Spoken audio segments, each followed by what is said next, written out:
Hey guys नमस्कार। आप लोगों का टॉप 10 क्लासेस की प्यारी सी यूट्यूब फैमिली पर स्वागत है। तो गाइस आज की लेक्चर में हम लोग बात करने वाले हैं कक्षा 12 की भौतिक विज्ञान की। जो चैप्टर चल रहा था उसी चैप्टर में आपकी अगली टॉपिक जो है वो टॉपिक आपकी क्या है, प्रतिचुंबकीय पदार्थ क्या होता है। आज हम लोग चुंबकत्व के गुणों के आधार पे पदार्थों के वर्गीकरण करेंगे और उसमें जो है सबसे पहला जो वर्गीकरण आता है, सबसे पहला पदार्थ जो आता है वो होता है प्रतिचुंबकीय पदार्थ, जिसे आप लोग क्या कहते हो, इंग्लिश में इसे कहते हो डाईमैग्नेटिक सबस्टेंस। तो डाईमैग्नेटिक सबस्टेंस क्या होता है, प्रतिचुंबकीय पदार्थ क्या होता है। यदि आप जो है आज की पूरी लेक्चर को अटेंड कर लेते हैं दोस्तों, तो पूरा 99% गारंटी के साथ, 99% चैलेंज के साथ हम कहते हैं कि आप जो है प्रतिचुंबकीय पदार्थों को पहचानना और उसके गुणों के बारे में अच्छे तरीके से जान जाएंगे।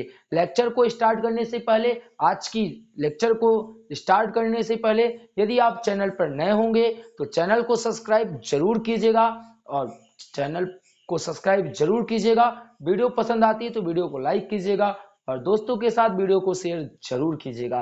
तो चलिए लेक्चर को स्टार्ट कर लेते हैं। आज की लेक्चर क्या रहने वाली है, सबसे पहली बात, आपने जो है व्हाइट बोर्ड पे लिखा हुआ जो टॉपिक है उसको देखकर आपने अंदाजा लगा ही लिया होगा कि प्रतिचुंबकीय पदार्थ के बारे में आज की लेक्चर चलने वाली है। तो सबसे पहले एक एक ये सब लिखा क्यों गया, पहले इसलिए पहले लिख दिए जाते हैं दोस्तों, जिससे आपकी टाइमिंग की बचत हो और आपको काफी ज्यादा मैटर समझाने में केवल ध्यान दिया जाए। बाकी लिखा लिखान तो आपको हर जगह उपलब्ध हो जाते हैं। तो दोस्तों सबसे पहली लाइन हम समझते हैं कि प्रतिचुंबकीय पदार्थ क्या होता है।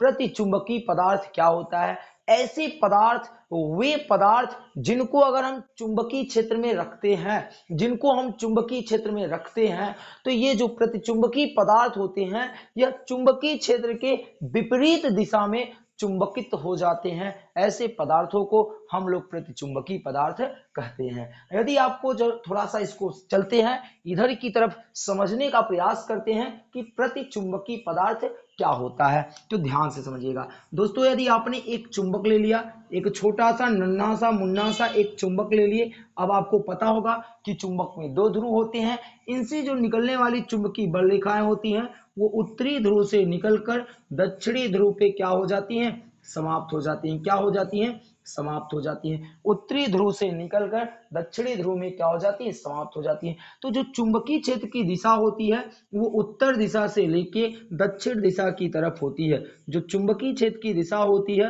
वो उत्तर दिशा से लेके दक्षिणी दिशा, यानी उत्तरी ध्रुव से लेके दक्षिणी ध्रुव की तरफ चुंबकीय क्षेत्र की दिशा होती है।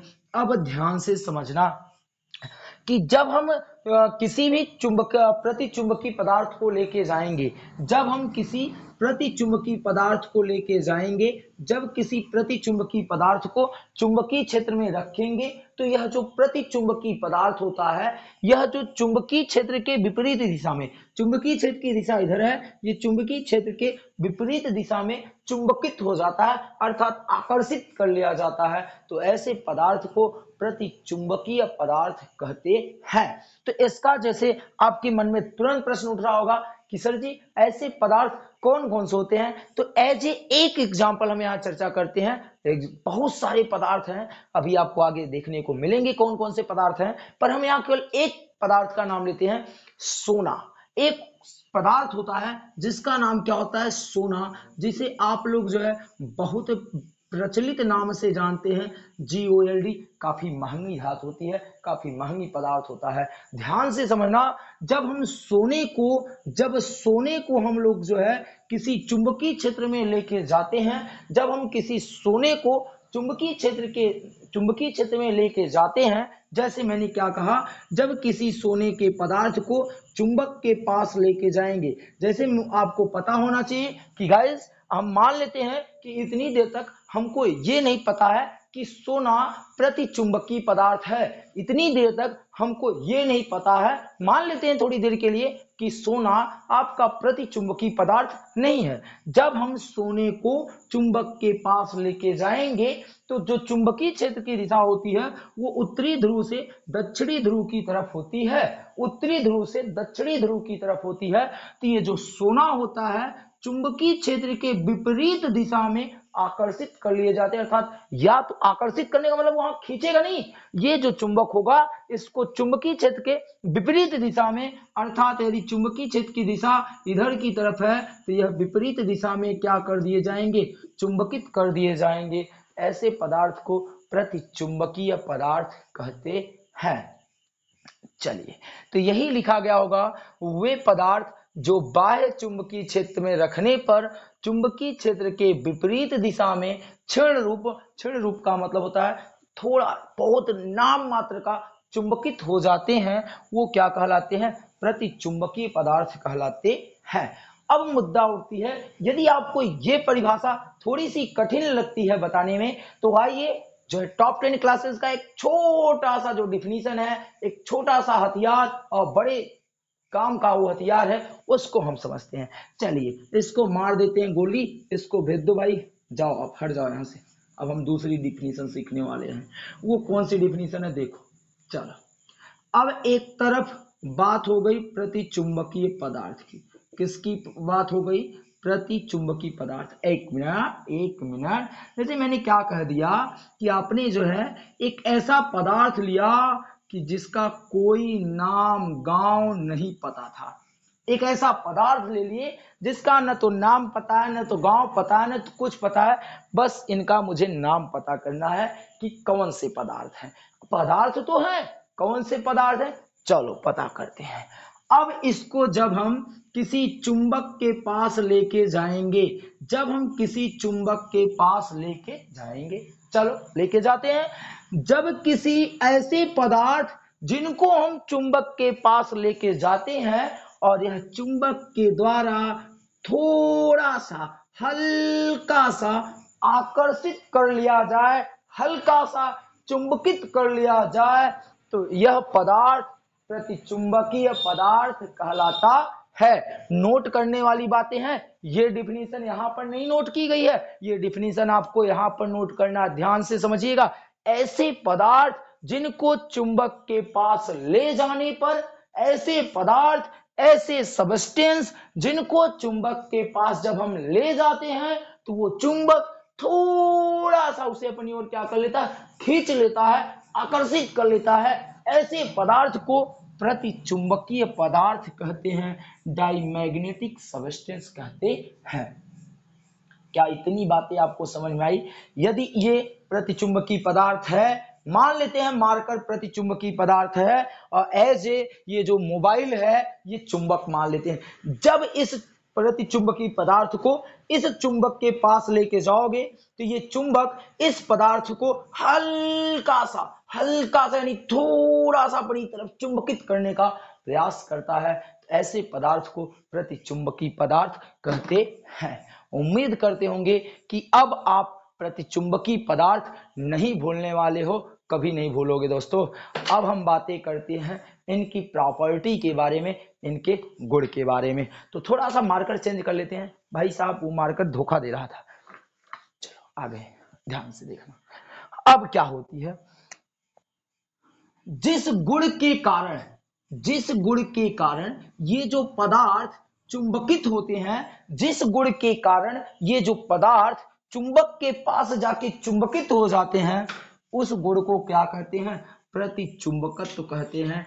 अर्थात वे गुण जिसके कारण ये पदार्थ प्रतिचुंबकत्व, यानी कहने का मतलब है प्रतिचुंबकत्व इस पदार्थ का एक प्रकार का गुण होता है जिसके कारण यह चुंबकित हो जाते हैं। इतनी बातें आपको समझ में आई। अब हम लोग एग्जांपल लेते हैं। तांबा एक ऐसा पदार्थ होता है जो कि प्रतिचुंबकीय पदार्थ के कैटेगरी में आता है। अर्थात जब हम तांबे के तार को लेकर, तांबा आपको यहाँ पर स्क्रीन पे दिखाई पड़ रहा होगा कि तांबा कैसा होता है बच्चों।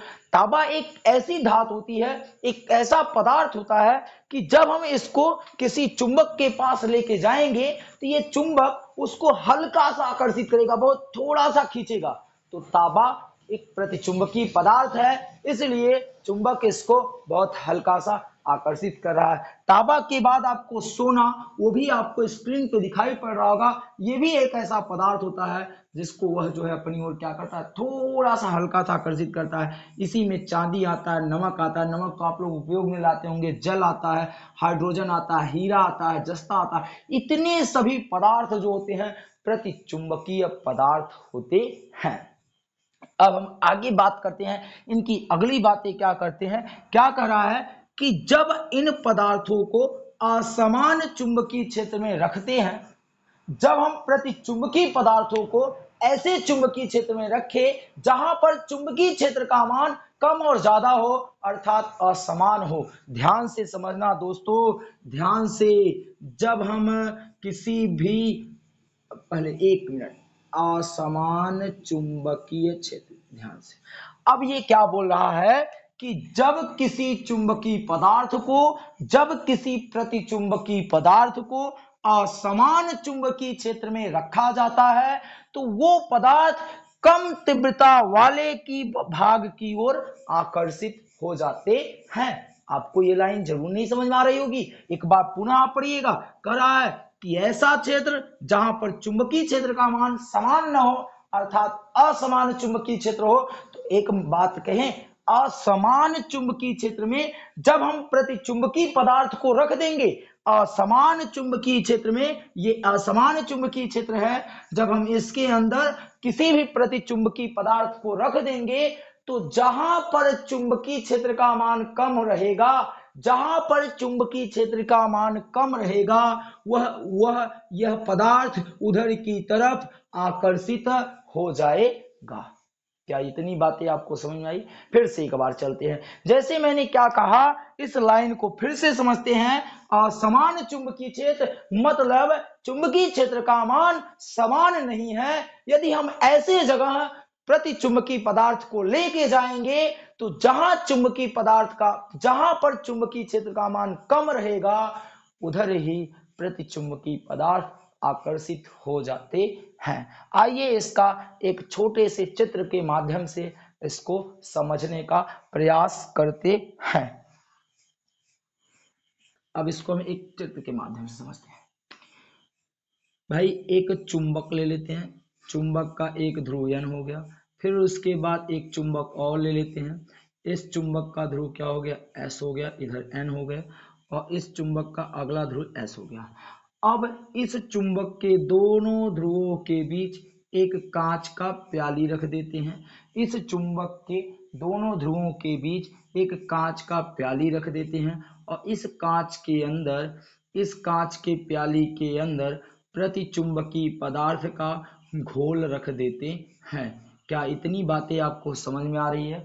एक बार आप फिर से समझ लीजिएगा जरा सा दोस्तों, हम आपको क्या समझाना चाह रहे हैं, ध्यान से देखिएगा। ये क्या बता रहे हैं कि प्रतिचुंबकीय पदार्थ क्या होते हैं, यानी इस लाइन को हम लोग समझने वाले हैं। कहाँ लिखा है? हाँ, इस लाइन को हम लोग समझने वाले हैं कि जब, ध्यान से देखिएगा, जब हम किसी कांच के प्याले में प्रतिचुंबकीय पदार्थ को घोल लेकर, जब किसी कांच के प्याले में प्रतिचुंबकीय पदार्थ का घोल लेकर चुंबक के दो ध्रुवों के बीच रखा जाता है, चुंबक के दो ध्रुवों के बीच रखा जाता है, तो जहां चुंबकीय क्षेत्र का मान सबसे ज्यादा अर्थात सबसे प्रबल होता है, वहां पर ये जो तल होता है वो दब जाता है। ये जो तल होता है, ये जो घोल आपने डाला है, जो आपने प्रतिचुंबकीय पदार्थ का घोल रखा है, वो क्या हो जाता है, वहां पर तली दब जाता है। अर्थात इससे यह निष्कर्ष निकलता है कि जहां पर चुंबकीय क्षेत्र का मान सबसे ज्यादा है, वहां पर प्रतिचुंबकीय पदार्थ जो होते हैं वो आकर्षित बहुत कम होते हैं, वहां पर चुंबकित बहुत कम होते हैं।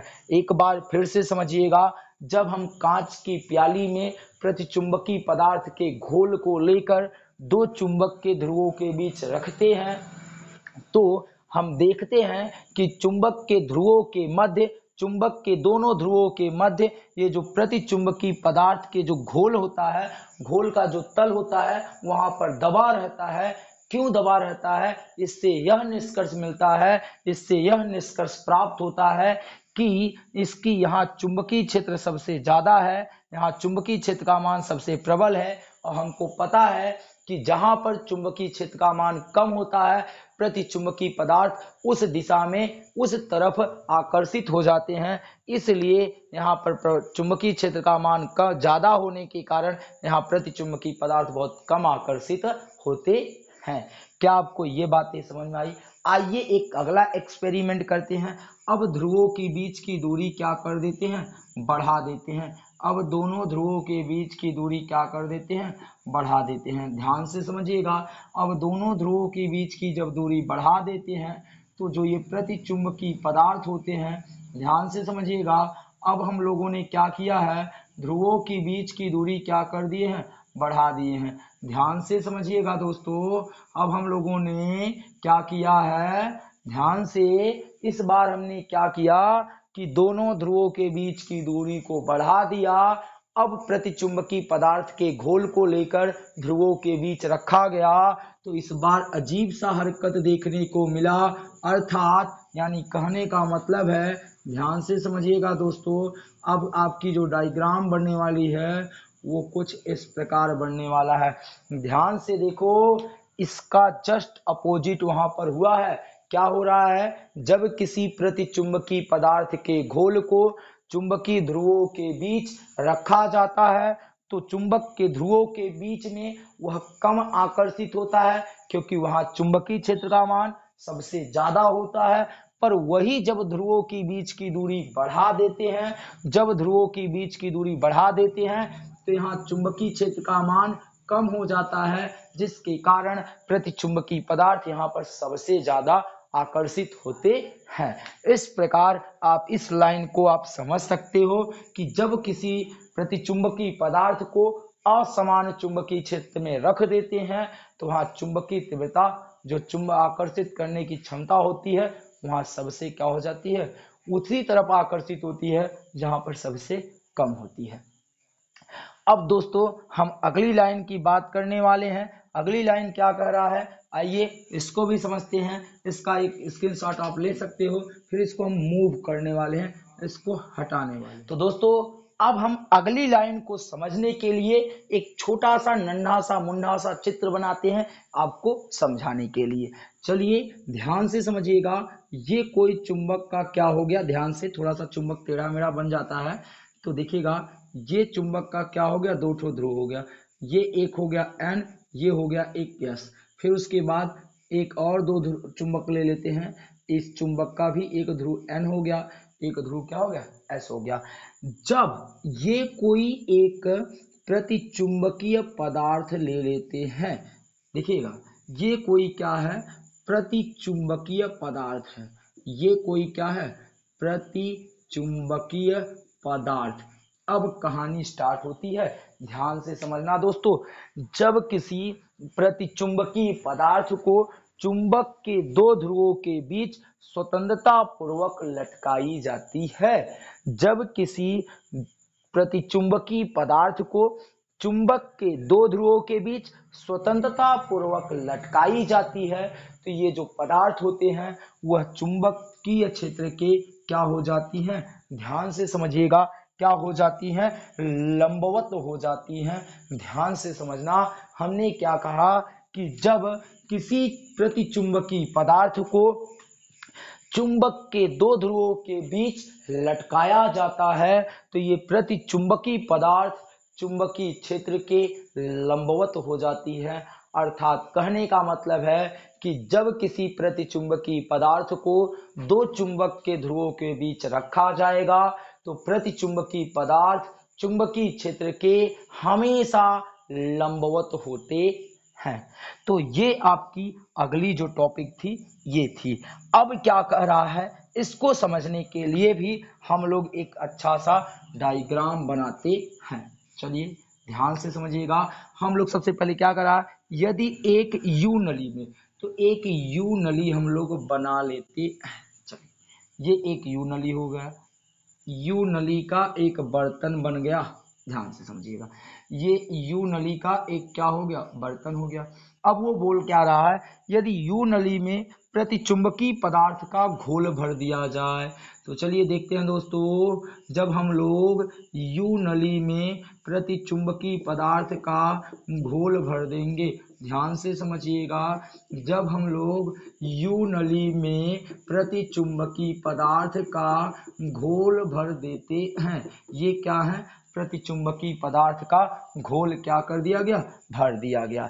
ध्यान से समझना, जब हम किसी प्रतिचुंबकीय पदार्थ को यू नली में भर दिया जाता है तो क्या होता है, जब किसी, ध्यान से समझना दोस्तों, अब यहां से जब हम किसी प्रतिचुंबकीय पदार्थ के घोल को यू नली के बर्तन में रख दिया जाता है, यू नली में रख दिया जाता है, तो इसके किसी एक सिरे के पास जब चुंबक को लेके जाते हैं, जब हम चुंबक को लेके जाते हैं, तो ये जो प्रतिचुंबकीय पदार्थ होता है, प्रतिचुंबकीय पदार्थ के घोल का जो तल होता है वो नीचे की तरफ धंस जाता है, मतलब नीचे की तरफ चला जाता है। क्या आपको इतनी बातें समझ में आई दोस्तों? एक बार फिर से बताना चाह रहे हैं, जब हम किसी प्रतिचुंबकीय पदार्थ के घोल को, जब किसी प्रतिचुंबकीय पदार्थ के घोल को यू नली में भरकर उसके एक भुजा पे चुंबक को लेके जाते हैं, तो जिस भुजा पे हम चुंबक को लेके गए रहते हैं, उस भुजा पे जो प्रतिचुंबकीय पदार्थ का घोल होता है वो नीचे की तरफ धंस जाता है। या हम दूसरे शब्दों में कहें, दूसरे शब्दों में क्या होता है कि जब किसी यू नली में किसी प्रतिचुंबकीय पदार्थ के घोल को भरकर जब हम उसके एक सिरे पे चुंबक को रखते हैं, तो दूसरे सिरे पर प्रतिचुंबकीय पदार्थ का जो घोल होता है वो क्या हो जाता है, बढ़ जाता है। तो यही आपकी प्रतिचुंबकीय पदार्थ के प्रॉपर्टी होती है। क्या कर रहा है, यदि एक यू नली में प्रतिचुंबकीय पदार्थ का घोल भरकर नली के एक भुजा में प्रबल, मतलब मजबूत, शक्तिशाली चुंबक के बीच रख दे, यानी चुंबक को रख दे, तो उस भुजा में जो घोल होता है वो नीचे की तरफ गिर जाता है। तो उम्मीद करते होंगे ये लाइन आपको वहां से जरूर समझ में आ गई होगी। अब हम अगली लाइन पर चलते हैं। क्या कर रहा है, जो प्रतिचुंबकीय पदार्थ की जो चुंबकीय प्रवृत्ति होती है, अब आपको ये नहीं पता होगा कि प्रतिचुंबकीय प्रवृत्ति क्या होती है। दोस्तों, ये प्रतिचुंबकीय प्रवृत्ति इसके पिछले वाले वीडियो में हमने बेहतरीन तरीके से समझा के रखा है। यदि आपने वो वीडियो नहीं देखा होगा तो आपको आई लिंक में ये वीडियो दिखाई पड़ रहा होगा, आप वहां से लिंक खोलकर इसे देख सकते हैं। यहाँ पर हम थोड़ी सी चुंबकीय प्रवृत्ति के बारे में बता देते हैं। चुंबकीय प्रवृत्ति क्या होती है, इसे हम लोग काई से व्यक्त करते हैं। काई m बराबर होता है I/H। I क्या होता है, जो पदार्थ आप चुंबकीय क्षेत्र में रख रहे हो, जिस पदार्थ को आप चुंबकीय क्षेत्र में रख रहे हो उसकी चुंबकन तीव्रता, और H क्या होता है, जिस चुंबकीय क्षेत्र में रखे हो उसकी चुंबकन तीव्रता का अनुपात ही काई m कहलाता है। और इसकी पूरी डिटेल वाली जानकारी इससे पिछले वाले लेक्चर में हमने बता के रखा है। तो ध्यान से समझिएगा, जो प्रतिचुंबकीय पदार्थ होते हैं इनकी जो चुंबकीय प्रवृत्ति होती है वो ताप पर निर्भर नहीं करती, अर्थात ताप को बढ़ा दिया जाए चाहे घटा दिया जाए, इसके जो है चुंबकीय प्रवृत्ति पर, इसके चुंबकीय प्रवृत्ति पर कोई प्रभाव नहीं पड़ने वाला है। अर्थात ताप जैसे 10 डिग्री सेल्सियस था तो इसकी जो चुंबकीय प्रवृत्ति थी वही रहेगा, चाहे 10 से 20 डिग्री सेल्सियस कर दो, चाहे 20 से -10 डिग्री सेल्सियस कर दो, कोई प्रभाव पड़ने वाला नहीं है। अब क्या होता है, अगला क्या करा, इन पदार्थों में मेन पॉइंट, एकदम मोस्ट इम्पॉर्टेंट जो ये पॉइंट है, यही वाली पॉइंट है। इस पॉइंट में आपको एकदम बेहतरीन चीजें सीखने को मिलेगा। जो प्रतिचुंबकीय पदार्थ होते हैं उनमें चुंबकत्व का जो गुण होता है वो इलेक्ट्रॉनों के कक्षीय गति के कारण उत्पन्न होता है। जैसे मैंने क्या ले लिया कि जैसे मैंने ले लिया सोना अर्थात जो गोल्ड होता है, गोल्ड के परमाणु में, गोल्ड के अणुओं में जो ये चुंबक प्रति चुंबकीय पदार्थ का जो गुण आया है, जो ये चुंबकत्व का जो गुण आया है, इस गोल्ड के जो इलेक्ट्रॉन होते हैं उसके कक्षीय गति के कारण इस प्रति चुंबकीय पदार्थ में जो उपस्थित इलेक्ट्रॉन रहते हैं वो लगातार कक्षीय गति करते रहते हैं, जिसके कारण इस पदार्थ में चुंबकत्व का गुण आ जाता है। वही कह रहा है कि इन प्रकार के पदार्थों में चुंबकत्व का गुण इलेक्ट्रॉनों के कक्षीय गति के कारण होता है। अर्थात ऐसे जो पदार्थ होते हैं, सोना, तांबा, जस्ता, जिंक, आपके जो हीरा होते हैं, इनके अणुओं में जो उपस्थित इलेक्ट्रॉन रहता है वो कक्षीय गति करता है, जिसके कारण इसमें चुंबकत्व के गुण विद्यमान हो जाते हैं। अगला लास्ट है, क्या कर रहा है, प्रति चुंबकत्व का गुण उन पदार्थों में पाया जाता है। अर्थात हम कह लें ये वेरी मोस्ट इंपॉर्टेंट पॉइंट है, इस बात को ध्यान देना दोस्तों। ये क्या कर रहा है कि उन्हीं पदार्थों में प्रति चुंबकत्व का गुण पाया जाता है जिनके परमाणुओं में इलेक्ट्रॉन सम संख्या के रूप में पाया जाता है। आई ना मजे वाली बात, यानी सभी पदार्थों में प्रतिचुंबकत्व का गुण नहीं पाया जाएगा, उन्हीं पदार्थों में प्रतिचुंबकत्व का गुण पाया जाएगा जिन पदार्थों के परमाणुओं में इलेक्ट्रॉन सम संख्या के रूप में होते हैं, उन्हीं पदार्थों में प्रतिचुंबकत्व का गुण पाया जाता है। तो इसी पॉइंट के साथ आज की लेक्चर यहाँ पर समाप्त होती है। दोस्तों आप इसका एक स्क्रीनशॉट जरूर ले लीजिएगा, क्योंकि ये जो आपकी टॉपिक है जबरदस्त रहने वाली है और एग्जाम में यहाँ से हमेशा 1 नंबर या 2 नंबर के क्वेश्चन पूछे जाते हैं और हमने प्रतिचुंबकीय पदार्थ से रिलेटेड हर एक टॉपिक को यहाँ पर क्लियर कर दिए हैं। तो दोस्तों आज की लेक्चर हम लोग यहीं पर समाप्त करते हैं, और यदि वीडियो आपको पसंद आई होगी तो वीडियो को लाइक कीजिएगा और चैनल पर नए आए होंगे तो चैनल को सब्सक्राइब जरूर कर लीजिएगा दोस्तों, और वीडियो दोस्तों के साथ शेयर जरूर कीजिएगा। मिलते हैं आपको नेक्स्ट लेक्चर में, तब तक के लिए इस वीडियो को देखिए, एंजॉय कीजिए और अपनी पढ़ाई लगातार जारी रखिएगा दोस्तों, तभी सफलता मिलने वाली है। Thank you all dear student. जय हिंद, जय भारत।